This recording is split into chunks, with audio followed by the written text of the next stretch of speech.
Hailer jangan ditempel ke engine tas. Voice, một giọng nữ Indonesia trưởng thành. Register saya. Gợi ý, engine speed equals 1, Zero pitch equals 0. language equals Indonesian. Nếu engine hỗ trợ global emotion, B1 to B3 kamu sedih, B4 tense leo thang, B5 tegas dingin, B6 hangat xét thủ công, body không nhúng tác, paste below malam itu.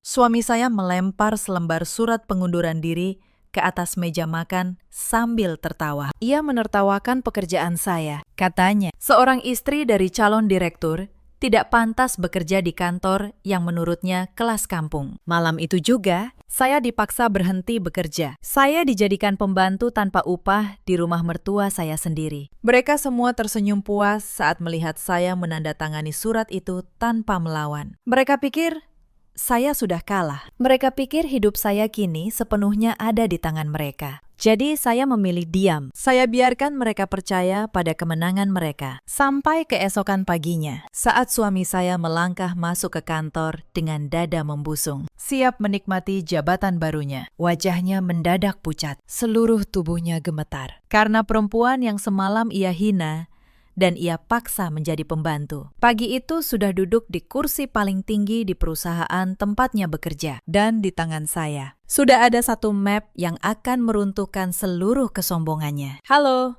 sahabat.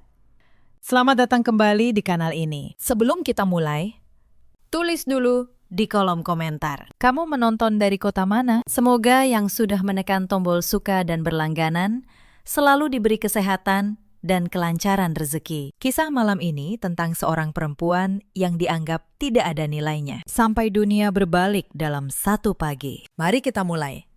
Nama saya Larasati. Orang memanggil saya Laras. Usia saya 34 tahun. Saya bekerja sebagai auditor keuangan senior di sebuah perusahaan distribusi di kawasan Sudirman. Sudah 11 tahun saya menekuni angka, laporan, dan jejak transaksi. Saya bukan perempuan yang mudah goyah. Setidaknya, itu yang dulu saya percaya tentang diri saya sendiri. Saya menikah dengan Nando 8 tahun lalu. Waktu itu, ia masih seorang staf biasa. Gajinya kecil, mimpinya besar. Saya yang menemaninya dari titik paling bawah. Saya yang membayar cicilan rumah kontrakan kami di Bekasi Tengah saat ia belum punya apa-apa. Saya yang menyiapkan map lamaran. Melatihnya bicara di depan cermin, menahan tangannya saat ia gemetar sebelum wawancara. Dulu, ia menggenggam tangan saya dan berkata, "Tanpa kamu, saya bukan siapa-siapa." Saya percaya pada kalimat itu. Saya menyimpannya seperti menyimpan harta. Tapi ada satu hal yang tidak pernah saya duga tentang pernikahan, bahwa yang paling menyakitkan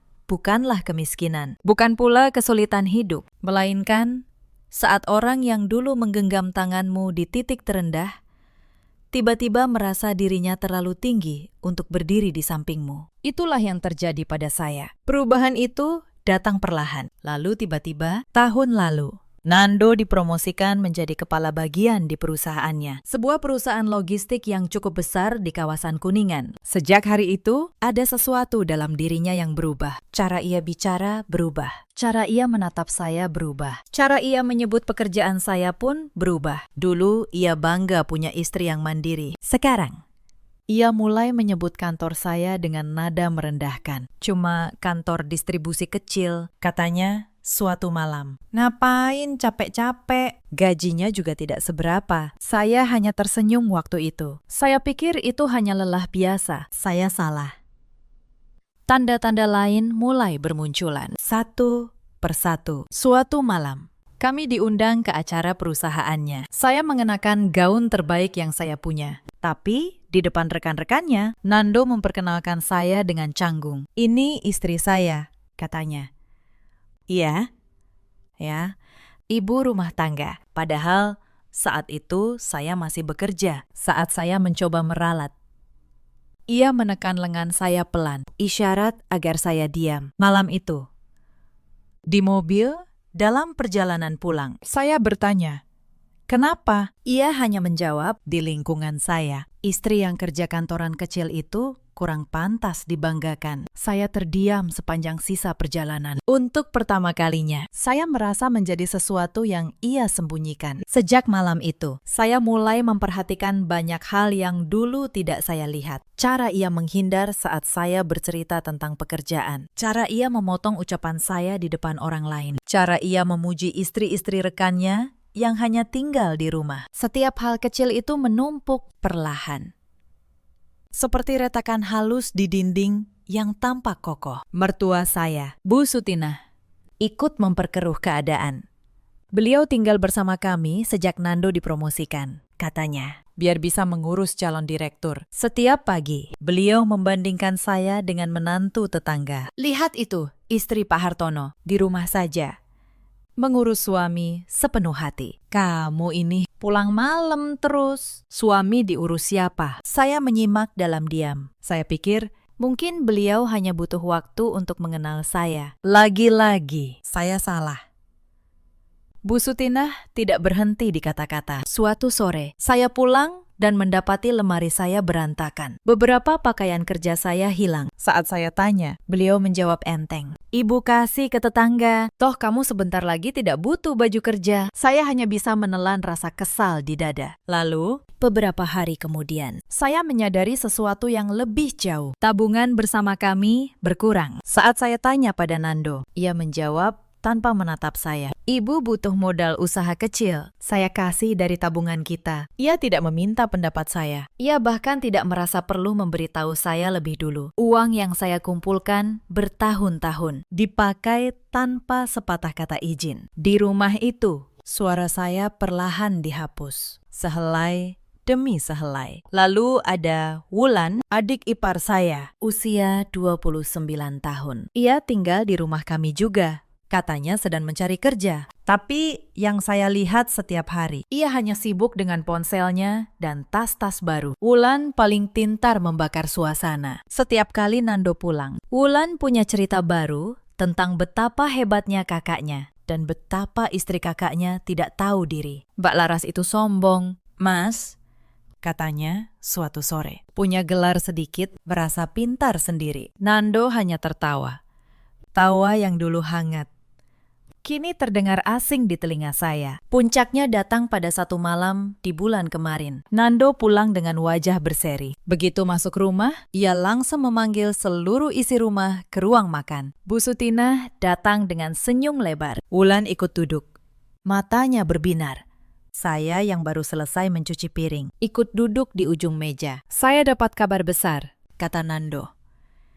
Bulan depan akan ada perombakan besar di perusahaan saya. Posisi direktur operasional kemungkinan jatuh ke tangan saya. Bu Sutinah langsung menangkupkan tangan, memuji-muji anaknya. Wulan bertepuk tangan kecil. Saya ikut tersenyum. Saya ucapkan selamat dengan tulus. Tapi senyum saya tidak bertahan lama. Nando menatap saya. Senyumnya berubah dingin. Tapi ada satu syarat, katanya pelan. Seorang calon direktur tidak boleh punya istri yang kerja di tempat kelas bawah. Itu memalukan. Itu menurunkan wibawa saya. Saya menatapnya. Tidak percaya. Maksud kamu apa, Mas? Tanya saya. Nando menarik napas, lalu berkata dengan nada yang membuat dada saya dingin. Mulai besok, kamu berhenti kerja. Kamu di rumah saja. Urus ibu. Urus rumah. Urus saya. Itu tugas seorang istri yang benar. Ruangan itu hening sejenak. Lalu Bu Sutinah tersenyum puas. Nah, begitu, katanya. Akhirnya kamu sadar juga posisimu. Wulan menahan tawa di balik telapak tangannya. Saya merasa seperti barang yang sedang ditawar di pasar. Saya, perempuan yang 11 tahun membangun karir dengan tangan sendiri. Malam itu diminta menghapus semuanya hanya demi gengsi seorang laki-laki. Saya mencoba bicara. Mas, pekerjaan ini bukan sekadar gaji buat saya. Ini hidup saya. Tapi Nando memotong. Hidup kamu sekarang adalah saya, katanya tajam. Tanpa saya. Kamu siapa? Kalimat itu menusuk lebih dalam dari yang ia tahu. Karena dulu, kalimat itu pernah ia ucapkan tentang dirinya sendiri. Dengan saya, sebagai jawabannya. Sekarang ia membaliknya seperti pisau. Malam itu, ia benar-benar menyiapkan surat pengunduran diri. Ia mencetaknya sendiri. Ia letakkan di depan saya bersama sebuah pena. Tanda tangani, katanya. Bu Sutinah berdiri di belakangnya, mengawasi. Wulan merekam diam-diam dengan ponselnya. Entah untuk apa, saya menatap surat itu lama sekali. Saya tahu, jika saya melawan malam itu, rumah ini akan jadi neraka. Tapi bukan karena takut saya menandatanganinya, Melainkan karena saat itu, sebuah pikiran lain mulai tumbuh di kepala saya. Sebuah pikiran yang belum mereka sadari. Saya ambil pena itu. Saya tanda tangani surat itu dengan tenang. mereka pikir mereka menang. Mereka tersenyum, saling pandang, puas. Yang tidak mereka tahu, Saya menandatangani surat itu bukan karena menyerah. Saya menandatanganinya karena saya tahu sebentar lagi. surat ini tidak akan ada artinya sama sekali. Malam itu, Saya berbaring di tempat tidur sambil menatap langit-langit. Di samping saya, Nando sudah tidur pulas, tanpa beban sedikit pun. ia merasa telah memenangkan sesuatu. Padahal ia baru saja kehilangan satu-satunya orang yang benar-benar mencintainya. Saya tidak menangis malam itu. Air mata saya sudah habis jauh sebelum hari ini. Yang tersisa di dada saya hanyalah satu hal, ketenangan. Ketenangan seseorang yang sudah tahu apa yang akan ia lakukan. Dalam gelap, saya berkata pada diri sendiri, mereka boleh mengambil pekerjaanku, mereka boleh mengambil hari-hariku, Tapi mereka tidak akan pernah bisa mengambil siapa diriku sebenarnya. dan saat waktunya tiba, Saya akan mengingatkan mereka tentang itu. keesokan harinya, hidup saya berubah bentuk. Saya bangun pukul 4 pagi. Saya menyiapkan sarapan untuk seisi rumah. Saya mencuci, menyetrika, mengepel lantai. Bu Sutinah duduk di ruang tamu, Menonton acara pagi. sesekali memanggil saya untuk membuatkan teh. Laras. Tehnya kurang manis. Ulangi. Laras. Lantai kamar mandi masih licin. Sikat lagi. Saya menurut. Tanpa membantah. Tanpa ekspresi. Tidak berhenti sampai di situ. Seminggu setelah saya berhenti kerja, Bu Sutinah meminta sesuatu yang lebih jauh. Suatu malam, Beliau mengumpulkan saya dan Nando di ruang tamu. Laras, katanya, Sekarang kamu tidak kerja lagi, tidak pantas pegang uang sendiri. Serahkan semua kartu ATM dan buku tabunganmu ke Nando. Biar suamimu yang atur. Saya menatap Nando, berharap ia membela saya. tapi ia hanya mengangguk setuju, Betul. kata Nando. Lagi pula uangmu kan tidak seberapa. Saya menyerahkan satu kartu. Kartu rekening harian yang memang hampir kosong. Tapi ada satu hal yang tidak mereka tahu. Saya masih punya satu rekening lain. Rekening yang saya buka sejak lama, Atas nama saya sendiri. rekening yang tidak pernah saya ceritakan pada siapapun. Di sanalah saya menyimpan hasil kerja keras saya selama bertahun-tahun. Mereka pikir mereka sudah mengambil segalanya. Padahal mereka hanya mengambil yang saya izinkan untuk mereka ambil. Nando berangkat kerja setiap pagi dengan dasi yang saya setrikakan. Ia bahkan tidak lagi mengucapkan terima kasih. Sebelum keluar pintu, Ia kadang menatap saya dari atas ke bawah. begini kan lebih baik, katanya. Perempuan memang tempatnya di rumah. Saya hanya mengangguk pelan. Di dalam hati, Saya menyimpan setiap kalimat itu seperti bukti yang sedang dikumpulkan. Wulan paling senang dengan keadaan baru ini. Ia memperlakukan saya seperti pembantu yang ia sewa. Mbak, Tolong cuci sepatu saya. Mbak, bikinin kopi. Yang benar ya. Jangan kayak kemarin. Suatu sore, ia melempar setumpuk baju kotor ke lantai depan saya. Katanya sambil tertawa. Percuma punya gelar tinggi. Ujung-ujungnya nyuci baju orang juga. Tidak cukup sampai di situ. Suatu hari, Wulan sengaja menumpahkan kopi ke lantai yang baru saya pel. kotor lagi. Katanya pura-pura kaget. Pel lagi dong. Mbak, saya menahan napas. Mengambil kain pel dan membersihkannya lagi. Ia berdiri di sana, menonton sambil tersenyum puas. Begini ya rasanya punya pembantu, gumamnya pada temannya di telepon. Saya tidak menjawab apa-apa. Saya hanya terus bekerja, sambil menyimpan setiap penghinaan itu di dalam ingatan. Karena Saya tahu suatu hari nanti semua ini akan menjadi cerita yang berbeda. Saya memungut baju-baju itu satu persatu. Saya tidak menjawab. Tapi di kepala saya, satu nama sudah saya catat baik-baik. Hari-hari berikutnya, penghinaan itu semakin terbuka. Suatu pagi, beberapa teman arisan Bu Sutinah datang berkunjung. Saya diminta menyajikan teh dan kue untuk mereka. Saat saya membawa nampan, salah satu tamu bertanya, "Ini pembantu baru, Bu Sutinah." Bu Sutinah tertawa.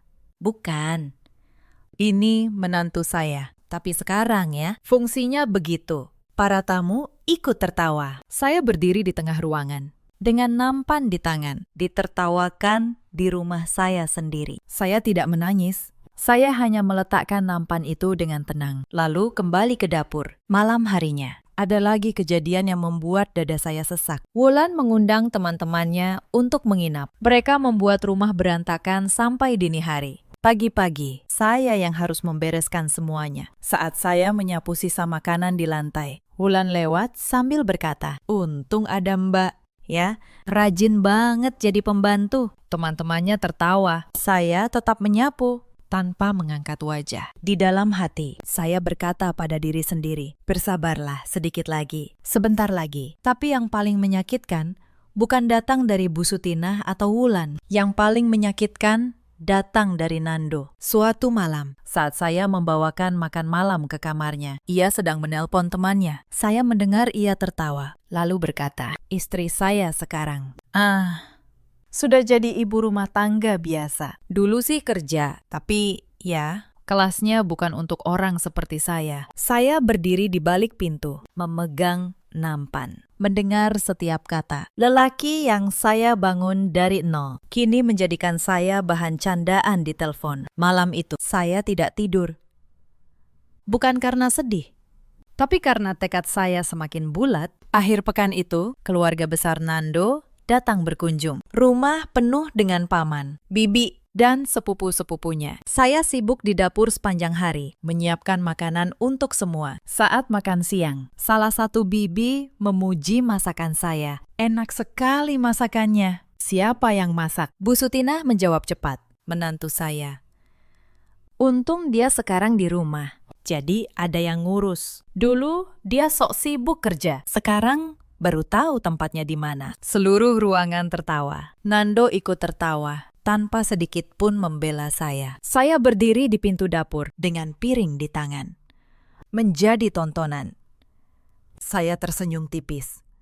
Lalu kembali ke dapur. Di balik pintu, saya menggenggam erat tepi meja. "Bersabarlah," kata saya pada diri sendiri. Sebentar lagi, semuanya akan berbeda. Beberapa hari kemudian, tubuh saya mulai menyerah. Kurang tidur, bekerja seharian, lalu begadang menyusun berkas. Semuanya menumpuk. Suatu malam, saya jatuh sakit. Demam tinggi, saya hampir tidak bisa berdiri. Tapi pagi harinya, Bu Sutinah tetap mengetuk pintu kamar dengan keras. "Laras, sarapan belum siap. Kamu ini bagaimana?" Saya mencoba bangun. Kepala saya berputar. Saya bilang, "Maaf, Bu, saya sedang demam." Bu Sutinah masuk, menatap saya tanpa belas kasihan. "Demam sedikit saja sudah malas-malasan," katanya. "Dulu ibu mengurus 3 anak sambil sakit, tidak pernah mengeluh." Ia pergi, meninggalkan saya yang masih menggigil di tempat tidur. Tidak ada yang membawakan saya obat. Tidak ada yang bertanya saya butuh apa. Bahkan Nando, suami saya, hanya melirik sekilas sebelum berangkat kerja. "Jangan manja," katanya. "Minum air putih saja, nanti juga sembuh." Saat itu, sambil menggigil sendirian, saya berjanji pada diri sendiri, ini terakhir kalinya saya membiarkan mereka memperlakukan saya seperti ini. Mbak Asih diam-diam membawakan saya bubur dan obat siang itu. Hanya dia satu-satunya yang masih memperlakukan saya sebagai manusia. Hari-hari berikutnya berjalan seperti itu. Saya menjadi bayangan di rumah saya sendiri. Mereka bahkan mulai membatasi siapa yang boleh saya temui. Suatu hari, seorang teman lama menelpon, mengajak saya menghadiri reuni kantor. Sebelum saya menjawab, Nando merebut ponsel dari tangan saya. Istri saya sibuk, Katanya. Lalu menutup telepon. Saya menatapnya. tidak percaya. Itu teman saya, Mas, kata saya. teman dari dunia yang sudah kamu tinggalkan, Jawabnya dingin.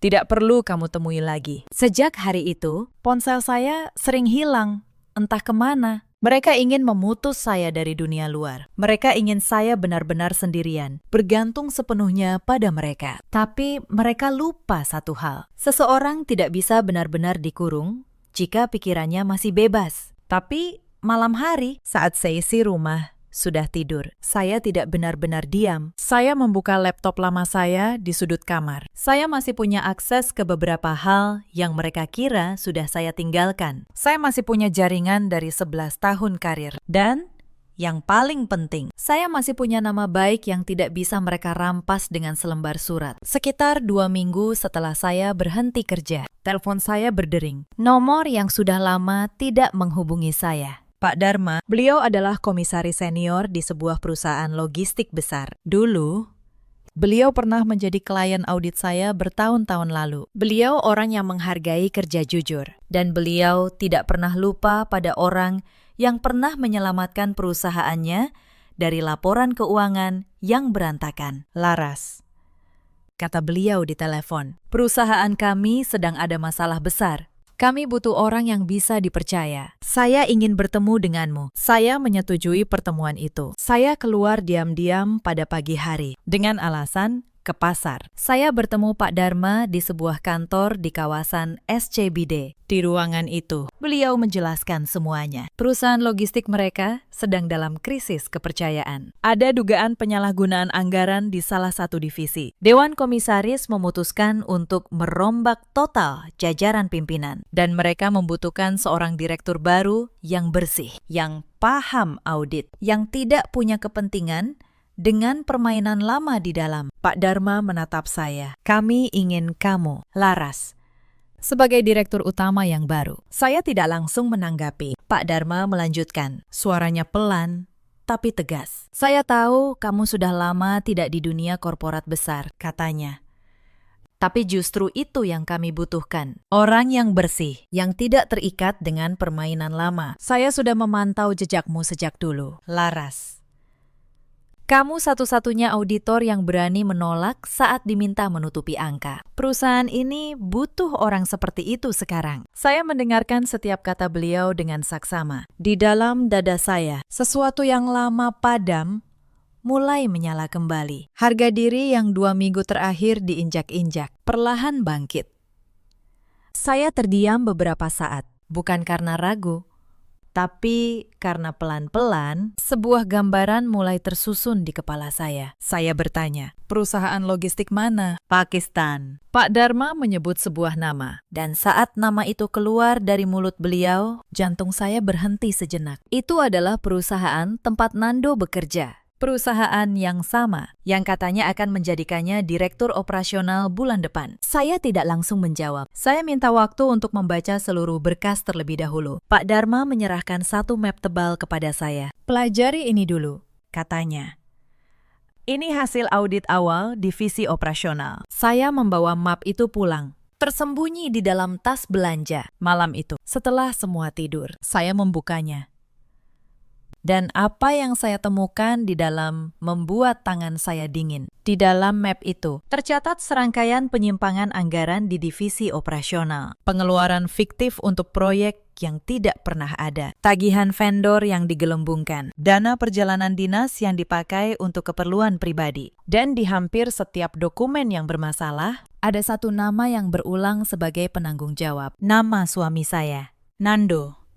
Saya membaca berkas itu satu persatu, sampai jauh lewat tengah malam. Saya bukan sedang mencari-cari kesalahan. Saya sedang membaca kebenaran yang selama ini disembunyikan dari saya. Suami yang menghina pekerjaan saya, yang menyebut kantor saya kelas kampung, ternyata sedang membangun jabatannya di atas uang yang bukan haknya. Jabatan yang ia banggakan itu. Ia kejar dengan menutupi jejak yang kotor. Saya menutup map itu. Saya simpan kembali ke tempat yang aman. Karena waktunya belum tepat. Belum. Selama beberapa malam berikutnya, saya bekerja dalam diam. Setelah seisi rumah tidur, saya kembali membuka berkas itu. Saya cocokkan setiap angka dengan catatan yang saya punya. Saya susun urutannya. Dari penyimpangan paling kecil sampai yang paling besar. Saya buat salinan untuk berjaga-jaga. Saya simpan di tempat yang tidak akan pernah mereka duga. Sebagai auditor, Saya tahu satu hal yang tidak diketahui Nando. bahwa angka tidak pernah berbohong. Sehebat apapun seseorang menutupinya, selalu ada jejak yang tertinggal. Dan jejak itu kini ada di tangan saya. Suatu malam, Saat saya sedang menyusun berkas, pintu kamar tiba-tiba terbuka. Wulan berdiri di ambang pintu, menatap layar laptop saya. "Mbak ngapain malam-malam?" Tanyanya curiga. Saya menutup laptop dengan tenang. Cuma baca berita, jawab saya. Wulan menatap saya beberapa saat, lalu pergi sambil bergumam. Jantung saya berdebar. Sejak malam itu, saya semakin berhati-hati. Saya hanya membuka berkas saat benar-benar yakin tidak ada yang terjaga. Sebuah kesalahan kecil bisa menghancurkan seluruh rencana. Di tengah semua itu, ada satu orang di rumah yang diam-diam berpihak pada saya. Namanya Mbak Asih. Perempuan parubaya yang sudah lama membantu mengurus rumah Bu Sutina. Ia melihat semuanya. Ia melihat bagaimana saya diperlakukan setiap hari. Suatu pagi, saat saya sedang mencuci di belakang, ia mendekat dan berbisik. Mbak Laras, saya tidak tahu apa yang Mbak rencanakan. Tapi saya tahu Mbak bukan orang biasa. Orang sabar seperti Mbak pasti punya alasan untuk bertahan. Saya hanya tersenyum kecil. Terima kasih. Mbak Asih, jawab saya.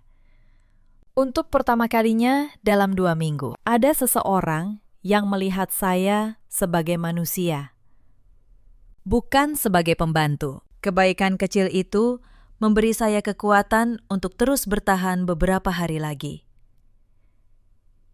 Selama beberapa hari, saya tetap menjalankan peran sebagai pembantu di rumah sendiri. Saya tetap bangun pukul 4. Saya tetap menyetrika dasi Nando. Saya tetap membuatkan teh untuk Bu Sutina. Tidak ada yang berubah di mata mereka. Tapi di balik wajah tenang itu, saya sedang menyusun langkah dengan sangat hati-hati. Saya menghubungi Pak Dharma. Saya katakan, saya menerima tawaran itu. Tapi saya minta satu hal. Tunda pengumuman resmi sampai rapat direksi. Saya ingin semuanya selesai di satu ruangan, di hadapan semua orang yang perlu tahu. Sementara itu, di rumah, Nando semakin tinggi hati. Ia semakin sering pulang larut. Ia semakin sering memamerkan foto-foto pencapaiannya. Suatu malam, ia pulang dengan wajah penuh kebanggaan. Begitu masuk rumah, ia berkata keras, "Minggu depan ada rapat besar direksi. Akan ada pengumuman penting. Saya yakin nama saya yang disebut." Bu Sutina langsung memuji-muji. Wulan bertepuk tangan. Saya yang sedang menata piring hanya mendengar dari kejauhan. Lalu Nando menoleh ke arah saya dengan senyum meremehkan yang sudah sangat saya kenal. "Sayang sekali ya," katanya. "Kalau kamu masih kerja, mungkin kamu bisa sedikit merasakan suasana dunia profesional seperti itu." Bu Sutina tertawa kecil. Wulan ikut mencibir. Saya hanya tersenyum. Karena saat itu, saya tahu sesuatu yang mereka tidak tahu. Sesuatu yang akan mengubah hidup mereka dalam hitungan hari. Beberapa hari menjelang rapat, suasana rumah semakin panas. Nando mulai mengatur segala hal. Ia menyuruh saya menyiapkan pakaiannya jauh-jauh hari. Ia bahkan melatih pidato kemenangannya di depan cermin, seolah jabatan itu sudah pasti miliknya. Suatu malam, ia memanggil saya ke kamar. "Laras," katanya, "setelah saya jadi direktur, kamu harus belajar bersikap. Jangan permalukan saya di depan orang-orang penting. Kamu cukup diam, senyum, dan jangan banyak bicara." Saya menatapnya. "Baik, Mas," jawab saya. "Saya akan ingat itu baik-baik." Ia tersenyum puas, mengira saya sudah benar-benar tunduk. Ia tidak tahu, setiap kalimat merendahkan itu hanya menambah tekad saya. Wulan pun ikut sibuk. Ia merencanakan pesta kecil untuk merayakan kenaikan jabatan kakaknya. Ia memesan kue, menyewa dekorasi, mengundang kerabat. Mbak, katanya pada saya, nanti malam perayaan. Mbak yang urus konsumsinya, ya. Sekali-kali jadi pelayan yang benar. Saya mengangguk. Boleh, jawab saya. Tapi saya rasa perayaannya mungkin tidak akan seperti yang kalian bayangkan. Wulan mengernyit. Tidak mengerti. Maksudnya apa, Mbak? Tidak ada, jawab saya sambil tersenyum. Hanya firasat. Beberapa malam sebelum rapat, sebuah kejadian kecil justru memperkuat semua yang saya butuhkan. Wulan pulang membawa tas baru dan sepatu mahal. Bu Sutinah bertanya, uang dari mana? Wulan menjawab enteng, dari Mas Nando. Katanya Mas Nando lagi banyak rejeki. Ada proyek besar yang bonusnya gede. Saya berhenti sejenak di dapur. Proyek besar. Saya tahu betul.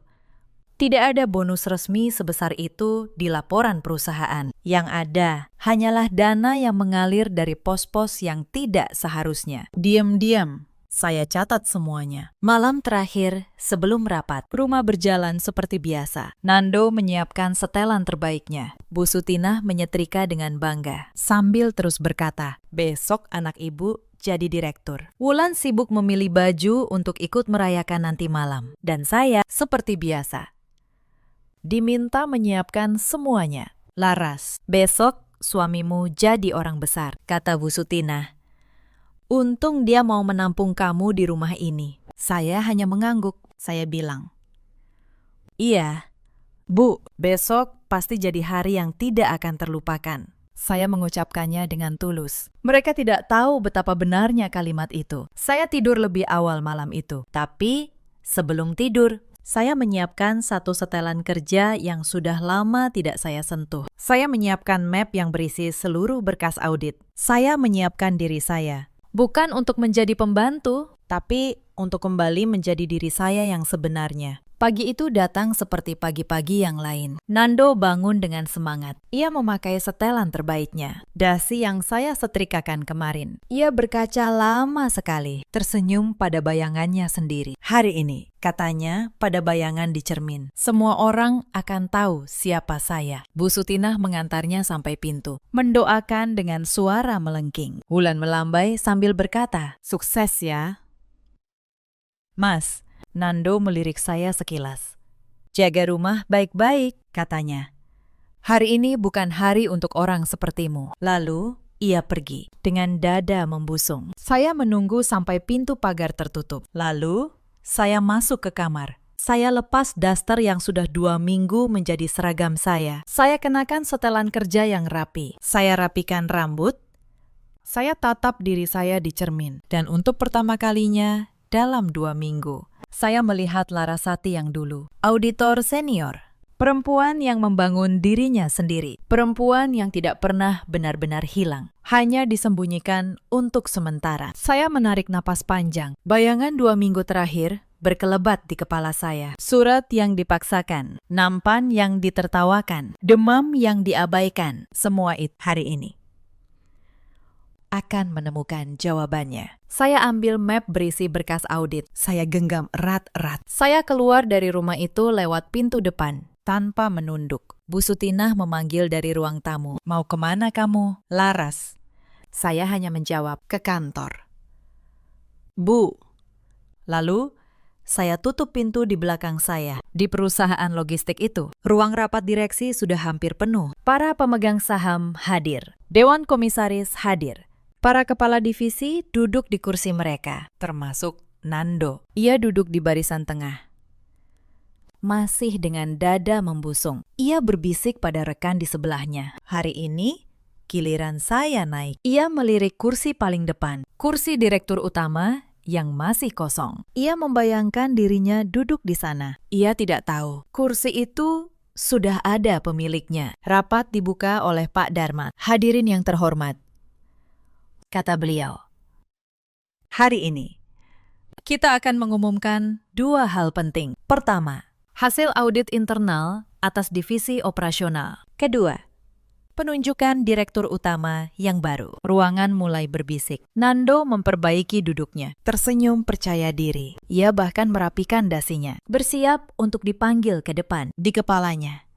Mungkin sudah tersusun pidato kemenangan yang ia latih di depan cermin. Pak Dharma melanjutkan. Sebelum kita bahas masa depan, kita harus pastikan dulu siapa yang akan memimpinnya. Izinkan saya memperkenalkan direktur utama kita yang baru. Beliau adalah auditor senior dengan rekam jejak yang sangat bersih. Seseorang yang integritasnya sudah teruji selama bertahun-tahun. Pintu ruang rapat terbuka dan saya melangkah masuk. Saya berjalan menuju kursi paling depan dengan tenang. Setiap langkah saya terdengar jelas di ruangan yang mendadak sunyi. Saya merasakan puluhan pasang mata menatap saya, tapi hanya ada satu pasang mata yang saya cari. Mata Nando. Saat tatapan kami bertemu, wajahnya berubah. Dari penuh kebanggaan menjadi pucat pasi. Senyumnya runtuh, tubuhnya seketika kaku. Perempuan yang semalam ia suruh menjaga rumah, pagi ini berdiri di depan, di kursi yang ia impikan. Selamat pagi,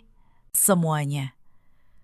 Kata saya, tenang. Nama saya Larasati. Mulai hari ini, saya menjabat sebagai direktur utama perusahaan ini. Bisikan memenuhi ruangan. Beberapa kepala divisi saling pandang. Seorang manajer di sudut ruangan berbisik. Bukankah itu istri Pak Nando? Yang lain menjawab pelan. Katanya, ia berhenti kerja beberapa minggu lalu. Suara-suara itu beradu di udara. Tapi saya tetap berdiri tegak. Nando berusaha bangkit dari kursinya. Mulutnya bergerak tanpa suara. Saya menatapnya sekilas. Lalu mengalihkan pandangan.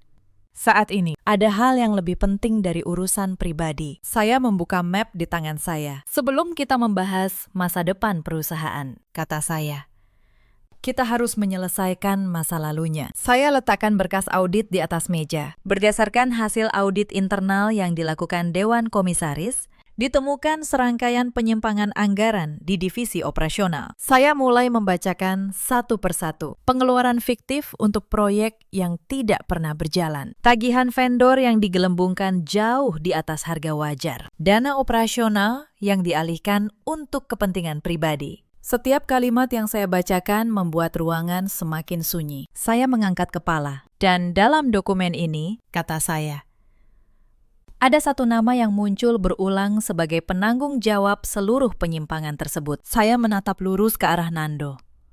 Saudara Nando, kepala bagian operasional. Seluruh kepala menoleh ke arahnya. Nando berdiri. Wajahnya merah, lalu pucat bergantian. Ini fitnah, teriaknya.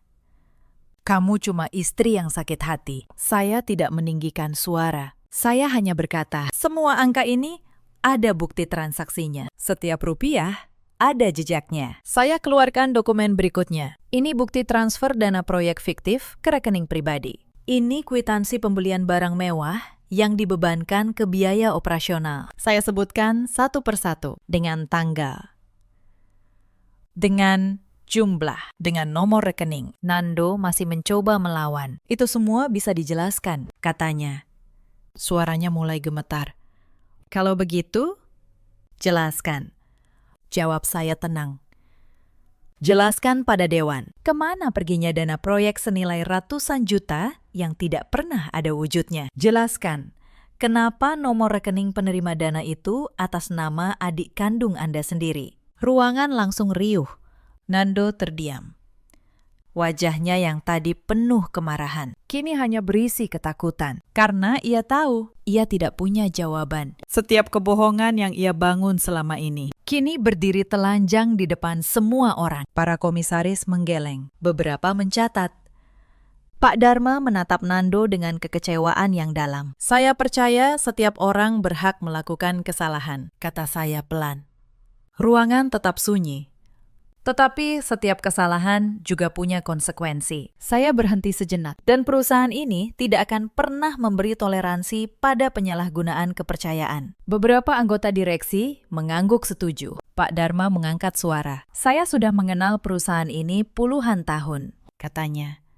Dan saya tidak akan membiarkan nama baiknya dirusak oleh segelintir orang yang serakah. Keputusan dewan sudah bulat. Beliau menoleh ke arah saya, memberi isyarat agar saya melanjutkan. Saya mengambil satu dokumen terakhir dari dalam map. Dokumen yang sejak tadi paling dinanti. Berdasarkan temuan audit ini, kata saya, Dewan memutuskan untuk memberhentikan Saudara Nando dari seluruh jabatannya, efektif hari ini. Dan seluruh kerugian perusahaan akan ditindaklanjuti sesuai prosedur hukum yang berlaku. Saya letakkan surat pemberhentian itu di atas meja, tepat di hadapan Nando. Sebuah surat di atas meja.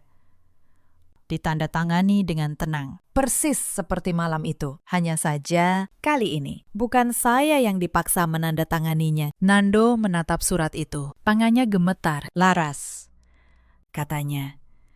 Suaranya nyaris tak terdengar. Kita bicarakan ini di rumah. Saya menatapnya untuk terakhir kalinya di ruangan itu. Tuan Nando, kata saya, di ruangan ini tidak ada suami dan istri. Yang ada hanya seorang direktur dan seorang karyawan yang melanggar aturan. Urusan rumah akan kita selesaikan dengan cara yang berbeda. Nando jatuh terduduk di kursinya. Dunia yang ia bangun di atas kesombongan, kebohongan, dan penghinaan runtuh di depan semua orang yang pernah ia banggakan. Ruangan rapat itu begitu sunyi, hingga suara lembaran kertas yang saya tutup terdengar jelas. Tidak ada yang berani bicara. Para kepala divisi yang dulu menghormati Nando, kini menatapnya dengan pandangan berbeda. Beberapa di antara mereka mungkin teringat betapa sombongnya lelaki itu beberapa hari lalu. Betapa ia memandang rendah orang-orang di sekitarnya. Sekarang, ia hanya duduk di sana, dengan kepala tertunduk dan tangan yang masih gemetar. Saya menutup map saya perlahan. Rapat akan kita lanjutkan setelah istirahat, kata saya pada hadirin. Terima kasih atas perhatian dan kerjasama kalian. Saya melangkah keluar dari ruangan itu dengan kepala tegak. Untuk pertama kalinya dalam 2 minggu, saya berjalan tanpa beban di pundak saya. Di belakang saya tinggalkan seorang lelaki yang akhirnya menuai apa yang ia tanam. Berita itu sampai ke rumah, bahkan sebelum Nando pulang. Entah dari mana Bu Sutinah mendengarnya. Mungkin dari rekan Nando, mungkin dari Wulan yang menelpon panik saat saya pulang sore itu. Masih dengan setelan kerja saya. Rumah sudah ribut. Bu Sutinah menatap saya dengan campuran kaget dan amarah. Kamu, katanya. Kamu yang menjatuhkan anak saya. Saya menutup pintu dengan tenang. Bukan saya yang menjatuhkannya. Bu, jawab saya. Yang menjatuhkannya adalah perbuatannya sendiri. Saya hanya kebetulan menjadi orang yang membaca laporannya. Wulan keluar dari kamar. Wajahnya pucat. Tas mahal dan sepatu mahal yang ia pamerkan beberapa hari lalu mendadak terasa seperti bukti, karena memang begitulah adanya. Uang yang ia nikmati selama ini berasal dari pos yang sama yang membuat kakaknya kehilangan segalanya. Wulan tidak berani menatap saya. Ia yang dulu melempar baju kotor ke depan saya, kini hanya bisa diam di sudut ruangan. Mbak, katanya akhirnya. Suaranya gemetar. Saya tidak tahu uang itu dari sana. Saya menatapnya. Sekarang kamu tahu, Wulan, jawab saya pelan. Setiap barang mewah yang kamu pamerkan dibeli dari uang yang bukan hak kalian. Wulan menunduk. Air matanya mulai jatuh. Untuk pertama kalinya, ia tidak punya kata-kata untuk mencibir. Nando pulang menjelang malam. Ia tidak lagi membusungkan dada, bahunya turun. Langkahnya berat. Ia berdiri di depan saya, lelaki yang pagi tadi merasa menguasai dunia. Laras, katanya. Maafkan saya.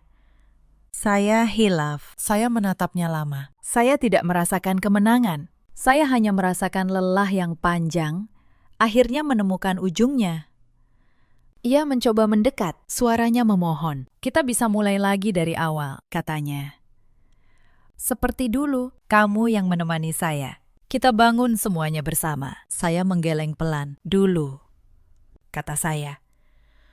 Saya menemanimu karena cinta, bukan karena kamu butuh. Saat kamu tidak punya apa-apa, saya tetap di sampingmu. Tapi saat kamu merasa punya segalanya, kamu membuang saya seperti barang yang tidak berguna. Cinta tidak bekerja seperti itu. Mas, Cinta yang sejati tidak menghina orang yang dicintainya saat ia merasa di atas. Mas, kata saya pelan, dulu saya menggenggam tanganmu saat kamu bukan siapa-siapa. Saya tidak pernah malu pada pekerjaanmu, sekecil apapun itu. Tapi begitu kamu punya jabatan, kamu malu punya istri seperti saya. Kamu menukar harga diri saya dengan gengsimu. Yang membuat saya pergi bukan kegagalanmu, Mas, tapi caramu memandang rendah orang yang paling mencintaimu. Saya tidak berteriak, saya tidak menangis. Saya hanya meletakkan surat lain di atas meja. Kali ini, surat dari saya sendiri. Surat permohonan cerai. Saya sudah memutuskan, kata saya. Bukan karena kamu kehilangan jabatan, tapi karena kamu sudah lama kehilangan dirimu jauh sebelum hari ini. Malam itu, untuk pertama kalinya.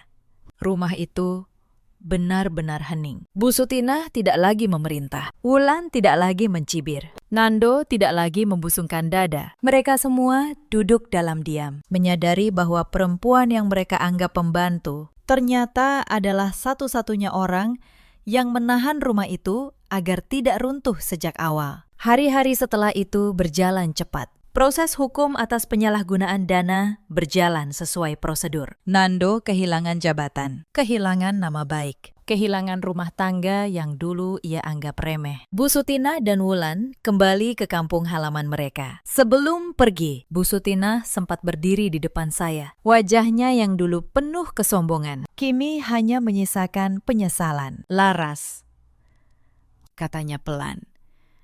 Ibu minta maaf. Ibu salah menilaimu selama ini. Saya menatapnya beberapa saat. Saya tidak menyimpan dendam. Bu, jawab saya. Tapi rasa hormat tidak bisa dipaksakan dan tidak bisa dibeli kembali setelah hilang. Beliau menunduk, lalu pergi tanpa berkata apa-apa lagi. Tidak ada lagi calon direktur untuk dibanggakan.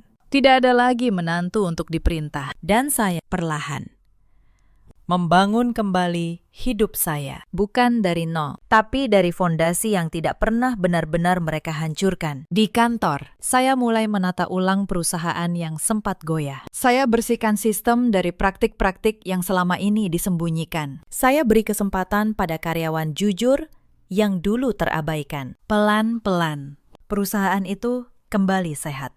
Para karyawan yang dulu takut bersuara, kini berani melapor jika melihat kejanggalan. Pak Dharma sering berkata, keputusan menunjuk saya adalah yang terbaik yang pernah Dewan ambil. Saya hanya tersenyum mendengarnya. Karena bagi saya, ini bukan tentang jabatan. Ini tentang membuktikan bahwa kejujuran selalu menemukan jalannya. Sepanjang apapun, ia harus menunggu. Beberapa bulan setelah semua itu, saya mendengar kabar tentang Mando. Ia akhirnya mendapatkan pekerjaan baru. Bukan jabatan besar, bukan posisi bergengsi. Hanya pekerjaan biasa yang jujur dan layak. Anehnya, saya ikut bersyukur mendengarnya. Karena setiap orang berhak mendapat kesempatan untuk memperbaiki diri. Termasuk orang yang pernah menyakiti kita. Suatu sore, saat matahari mulai tenggelam di balik gedung-gedung kota, saya berdiri di depan jendela ruang kerja saya. Saya memandang langit yang perlahan berubah keemasan. Saya tersenyum. Bukan karena berhasil menjatuhkan seseorang. Bukan pula karena berhasil membuktikan siapa saya. Tapi karena akhirnya saya berhasil mempertahankan satu hal yang jauh lebih berharga. Harga diri saya. Cerita ini mengajarkan kita banyak hal. Jangan pernah meremehkan seseorang hanya karena pekerjaannya terlihat sederhana. Dan jangan pernah membiarkan jabatan membutakan kita pada kebaikan orang yang selama ini ada di samping kita. Karena kesombongan sering datang lebih dulu sebelum kejatuhan.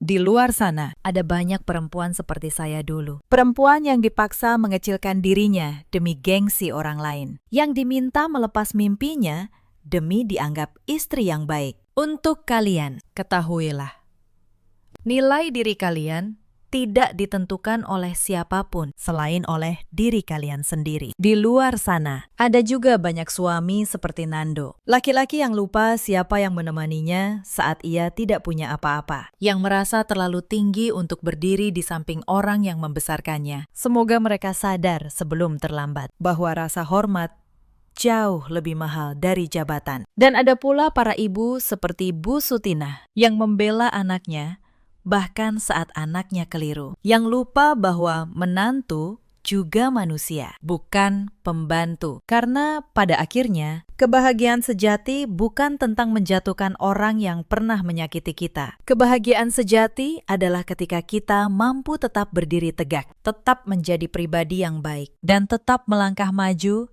tanpa membiarkan kebencian mengendalikan hidup kita. Dalam hidup, kita selalu punya pilihan. Kita bisa memilih membalas dengan kebencian atau memilih berjalan maju dengan kepala tegak. Saya memilih yang kedua.